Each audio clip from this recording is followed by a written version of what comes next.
এটাই হচ্ছে ইসলাম।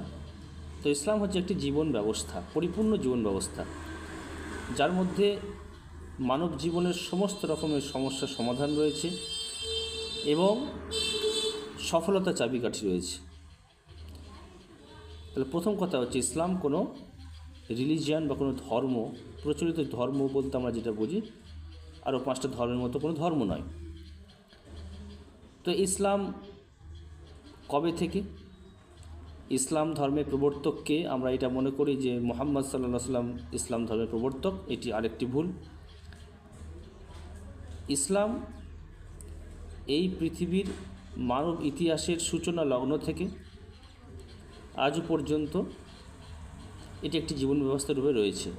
অর্থাৎ এই জীবন ব্যবস্থা একবারে মানব ইতিহাসের জন্ম লগ্ন থেকেই রয়েছে। অর্থাৎ আদম আলাইহিস সালাম থেকেই মানুষের জীবন ব্যবস্থা হিসাবে আল্লাহ তাআলা এই ইসলামকে মনোনীত করেছেন।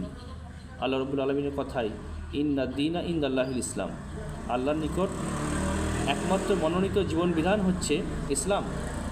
অর্থাৎ আল্লাহ তাআলাকে পাওয়ার জন্য, পরকালীন জীবনের সুখ পাওয়ার জন্য, জান্নাত লাভ করার জন্য একটি মাত্র জীবন বিধান রয়েছে, একটি মাত্র পথ রয়েছে, সেটা হচ্ছে ইসলাম।